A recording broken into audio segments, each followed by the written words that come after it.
والصلاة والسلام على سيدنا محمد وعلى آله وصحبه أجمعين. அன்புக்குரிய எல்லாம் வல்ல அல்லாஹ்வின் நல்லடியார்களே, தாய்மார்களே, சகோதர சகோதரிகளே,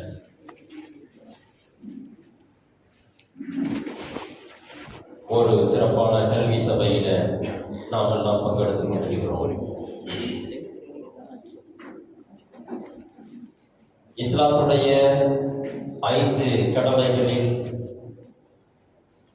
ஒன்றாகிய ஹஜ்ஜி கடமையை பற்றி, அதனுடைய முக்கியத்துவம், அதனுடைய சிறப்பு, முக்கியமாக அதை நிறைவேற்றுவதுடைய ஒழுங்குமுறைகள் என்ன என்பது பற்றிய ஒரு கல்வி அமர்வு தான் இந்த அமர்வு. இந்த அமர்வை இது ஹஜ்ஜுடைய மாதம் இருக்கிறதுனால ஹஜ்ஜி செய்யக்கூடியவர்களும் சரி, எல்லா முஸ்லிம்களுக்கும் ஹஜ்ஜி செய்யக்கூடிய ஆர்வம், செய்ய வேண்டும் என்கிற ஆர்வம் இருக்கிறது.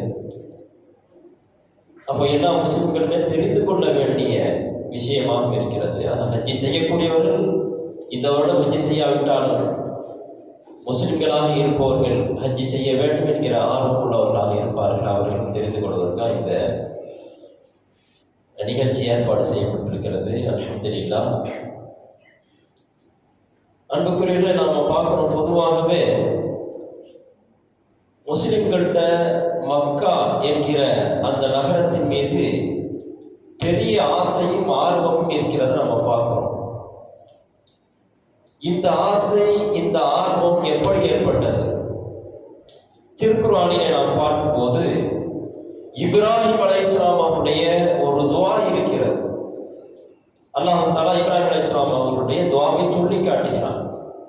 அதுவும் சூரத் இப்ராஹிம் என்கிற சூரா, 14வது சூரா, அதிலே 37வது வசனமாக வருகிறது.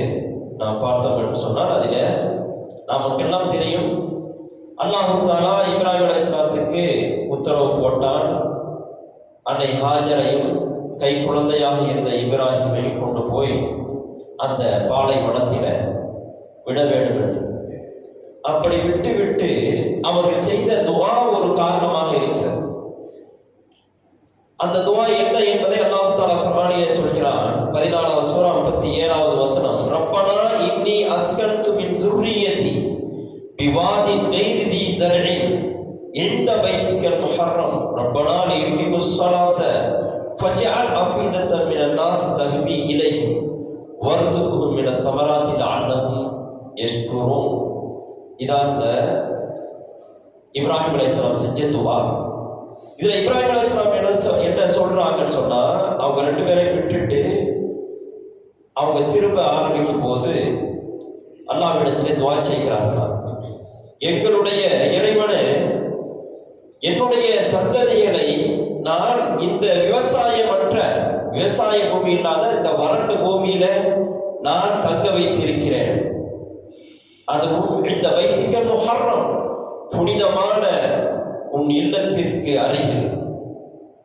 இது எதற்காக என்றால், நீ ரப்பனா லியுகீமு ஸலாத்த, அவர்கள் இங்கு தொழுகையை அவர் நிலைநாட்ட வேண்டும் என்பதற்காக, தொழுகை இங்கு நிலை பெற வேண்டும், அவர்கள் நிலைநாட்ட வேண்டும் என்பதற்காக என்று சொல்லிவிட்டு அல்லாஹ்விடத்திலே ஒரு துஆ செய்கிறார்களாம். ஃபஜ்அல் அஃபீதத்தன் மினன் நாஸி தஹ்வி இலைஹிம், மனிதர்களுடைய உள்ளங்களை இவர்களை நோக்கி ஆர்வம் கொள்ளுமாறு நீ ஆக்கி வைப்பாயாக என்று துஆ செய்கிறார். மனிதர்களின் உள்ளங்களை இவர்களின் இருப்பிடத்தை பார்த்து ஆர்வம் கொள்ளுமாறு நீ ஆக்கி வைப்பாயாக. வர்சுக்கும் மின ஸமராத், பலவிதமான கனி வகைகளை இவர்களுக்கு வாழ்வாதாரமாக அளிப்பாயாக. லஅல்லஹும் யஷ்குரூன், என்னுடைய சந்ததிகள், பின்னால் வரக்கூடியவர்கள் உனக்கு நன்றி செலுத்தக்கூடியவர்களாக ஆவார்கள் என்று இப்ராஹிம் அலைஹிஸ்ஸலாம் செய்த துஆவை அல்லாஹ் தஆலா சொல்லி காட்டுறான். அப்போ இந்த துஆ இப்படி மூமினாக இருக்கக்கூடிய, இறை நம்பிக்கையாளராக இருக்கக்கூடிய ஒவ்வொருவரும் அந்த மக்காவின் மீது, மக்கா எப்படி இருக்கும் என்பதே தெரியாது, ஆனால் மக்காவிற்கு செல்ல வேண்டும், மக்காவை பார்க்க வேண்டும், அங்கே போய் ஹஜ் உம்ரா செய்ய வேண்டும் என்கிற அந்த பேராசை கொண்டு இருக்கிறார் என்று சொன்னால் இந்த துவா ஒரு அங்கீகரிக்கப்பட்ட துவாவாக இருக்கிறது. இப்ராஹிம் அலைஹிஸ்ஸலாம் ஒரு பெரிய தியாகத்தை செய்தார்கள். அந்த வனாந்தரம் சுத்தி பல 100 கிலோமீட்டருக்கு ஆட்களே கிடையாது, அப்படி இருக்கக்கூடிய ஊர்களே கிடையாது, கிராமங்களே கிடையாது. அப்படி இருந்த அந்த வனாந்தரத்தில அல்லாஹ்வுடைய உத்தரவுக்காக விட்டு இந்த துவாவை செய்து விட்டு வந்தார்கள், திரும்பினார்கள். அல்லாஹ் தஆலா அவர்கள் செய்த துவாவை ஏற்று இன்றைக்கு அதை ஒரு பெரிய சிறப்புக்குரிய நகரமாக வைத்திருக்கிறான். உலகத்தில் பல பெருமை வாய்ந்த நகரமாகவும் புனித நகரமாகவும் அல்லாஹ் தஆலா அதை ஆக்கியிருக்கிறான் என்பதை நாம் பார்க்கிறோம். ஆக இந்த துவா ஒரு காரணமாக இருக்கிறது. அல்லாஹ் தஆலா இந்த பூமியை புனித பூமியாக, மக்கா நகரத்தை புனித பூமியாக ஆக்கியிருக்கிறான். ஹரம் என்று சொல்கிறான் குர்ஆனிலே. நாம் நம்முடைய நடைமுறையில மக்கா பூமியை ஹரம் என்று சொல்கிறோம். குர்ஆனிலும் அல்லாஹ் தஆலா ஹரம் என்று சொல்கிறான். அதுவும் எப்போது என்று சொன்னால், இந்த ரசூலுல்லாஹி ஸல்லல்லாஹு அலைஹி வஸல்லம் அவர்கள் மக்களுக்கு மத்தியில எல்லாம் வல்ல அல்லாஹ் ஒருவனை மட்டும்தான் வணங்க வேண்டும், இந்த சிலை வணக்கம் கூடாது, பல தெய்வ நம்பிக்கை கூடாது என்பதை பிரச்சாரம் செய்கிற நேரத்தில் அந்த முஷ்ரிக்கள், மக்கா குறைஷிகள் கடுமையாக ரசூலுல்லாஹ்வுக்கும் முஸ்லிம்களுக்கும் தொல்லை கொடுத்த நேரத்தில் அல்லாஹ் தஆலா நன்றி செலுத்த வேண்டாமா? அந்த முஷ்ரிக்களை பார்த்து அல்லாஹ் தஆலா கேட்கிறான், நன்றி செலுத்த வேண்டாமா என்பதை அல்லாஹ் தஆலா பதிவு செய்யும் போது ஹரம் என்று சொல்கிறான். ஹரமன் ஆமினன், இவர்களை நாம் தங்க வைத்திருக்கிறோமே, ஹரமன் ஆமினன், பாதுகாப்பான புனித பூமியில இவர்களை தங்க வைத்திருக்கிறோமே, இதை அவர்கள் நினைத்து பார்த்து அல்லாஹ்வுக்கு நன்றி செலுத்தக்கூடாதா? அல்லாஹ்வுடைய பாதைக்கு வரக்கூடாதா? ஆனால் அவர்களை சுற்றி இருக்கக்கூடிய பகுதிகளில் இருக்கக்கூடிய மக்கள் எல்லாம் தாக்கப்படுகிறார்கள். எந்த பூமியாக இருந்தாலும் எந்த ஊராக இருந்தாலும் இலகுவாக அந்த அந்த அரபுலகத்தில் சண்டைக்கு போய் தாக்குவார்கள், கொள்ளையடிப்பார்கள். ஆனால் அந்த அவ்வளவு அட்டுழியம் நிறைந்த, எப்போது வேண்டுமானாலும் எந்த கூட்டத்தை வேண்டுமானாலும் தாக்கலாம் என்கிற அந்த நிலையில இருந்த அந்த கொடிய அந்த அரபுகளுடைய அந்த நடைமுறையிலே கூட ஒரு நல்ல சிந்தனை இருந்தது. இந்த மக்கா பூமி புனித நகரம், புனித பூமி, அதிலே குழப்பம் செய்யக்கூடாது, அதிலே உள்ள மக்களை நாம் தாக்கக்கூடாது, அதிலே கொள்ளையடிக்க கூடாது என்கிற அந்த சிந்தனை, அந்த நம்பிக்கை அப்போது இருந்த அந்த இறை மறுப்பாளரிடத்தில் இருந்தது. அதனால தான் அல்லாஹ் தஆலா இதை சுட்டி காட்டுறான். இவர்களுக்கு ஹரமன் ஆமினன், பாதுகாப்பான புனித பூமியை இவர்களுக்கு நாம் வழங்கி இருக்கிறோமே தங்குமிடமாக, இதை நினைத்து பார்த்து இவர்கள் இந்த சத்திய பாதைக்கு, அந்த எல்லாம் வல்ல இறைவனை வணங்குகிற இந்த வழிமுறைக்கு வரக்கூடாதா என்று அல்லாஹ் தஆலா கேட்கிறான். இப்படி அல்லாஹ் தஆலா அந்த பூமியை புனித பூமியாக ஆக்கியிருக்கிறான். நாம் குர்ஆனிலே பார்த்தோம் என்று சொன்னால், முக்கியமான விஷயங்கள் மீது அல்லாஹ் தஆலா சத்தியம் செய்வதை பார்க்கிறோம். அந்த அடிப்படையில மக்கா நகரத்தின் மீது சத்தியம் செய்து பேசுகிறான். மக்கா நகரத்தின் மீது சில இடங்களில சத்தியம் செய்து பேசுகிறான். லா உக்ஸிமு பிஹாதல் பலத் வ அன்த ஹில்லும் பிஹாதல் பலத். லா உக்ஸிமு பிஹாதல் பலத் என்று சொன்னால் என்ன? அந்த சூரா பல பேருக்கு ஞாபகம் இருக்கும். லா உக்ஸிமு பிஹாதல் பலத் என்று சொன்னால் இந்த ஊரின் மீது நான் சத்தியம் செய்கிறேன் என்று அல்லாஹ் தஆலா சொல்கிறான். இந்த ஊர் என்று அல்லாஹ் தஆலா மக்காவை சொல்லி, அந்த மக்காவின் மீது சத்தியம் செய்கிறேன் என்று அல்லாஹ் சொல்லி, அதற்கு பிறகு அவன் சத்தியத்தின் மூலமாக என்ன சொல்ல வருகிறான் என்பது அந்த சூறாவிலே நீண்டு செல்கிறது. நாம பார்க்கணும். அது மாதிரி எல்லாருக்குமே மனப்பாடம் இருக்கக்கூடிய வத்தீனி வஸ்ஸைத்தூனி, அதிலேயும் அல்லாஹ் தஆலா என்ன சொல்கிறான்? அடுத்து வத்தூர் சீனில வஹாதல் பலதில் அமீன். வஹாதல் அதாவது தூர் மலை மீது சத்தியம், தீன் மீது சத்தியம், தூர் மலை மீது சத்தியம் என்று சொன்ன அல்லாஹ் வஹாதல் பலதில் அமீன், வஹாதன் பலத் என்று சொல்லும்போது இந்த ஊர் அப்படிங்கிற அர்த்தம்.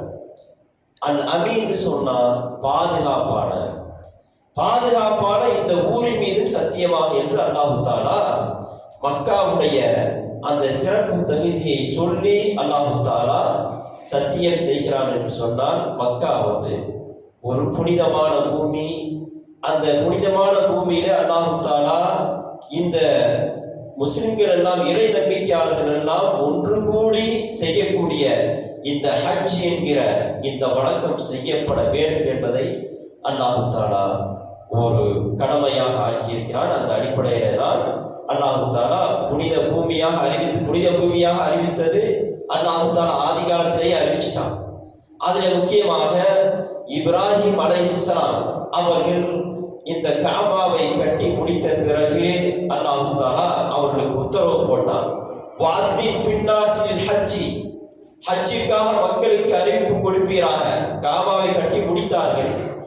காபாவை கட்டி முடித்துவிட்டு மக்கள் எல்லாம் இதில தொழ வேண்டும், இந்த இந்த இந்த இல்லத்தை நோக்கி மக்கள் வர வேண்டும் என்ற துஆக்களை செய்தார்கள். இங்கே உருவாகக்கூடிய சந்ததிகள் அல்லாஹ்வை மட்டுமே வணங்கி வழிபடக்கூடிய முஸ்லிமான கூட்டமாக இருக்க வேண்டும் என்று துஆ செய்தார். இப்ராஹிம் அலைஹிஸ்ஸலாம் துஆ செய்தார். அப்போது அல்லாஹ் தஆலா இப்ராஹிம் அலைஹிஸ்ஸலாம் அவர்களுக்கு போட்ட உத்தரவு வத்தின் ஃபின்னாசி இல் ஹஜ்ஜுக்காக மக்களுக்கு மத்தியில நீங்கள் அறிவிப்பு செய்யுங்கள் என்று அல்லாஹ் தஆலா உத்தரவு போட்டார். அப்ப அல்லாஹ்வுடைய உத்தரவு இணங்க அங்கே இப்ராஹிம் அலைஹிஸ்ஸலாம் அவர்கள் அங்கே நின்று கொண்டு அழைப்பு கொடுத்தார்கள். அந்த அழைப்பு இன்றைக்கு வரை அல்லாஹ்வுடைய கிருபையால் அந்த அழைப்பு நிறைவேறுகிற விதத்தில் அல்லாஹ் தஆலா மக்களுக்கு ஹஜ் செய்கிற அந்த வாய்ப்பை கொடுத்து கொண்டே இருக்கிறான்.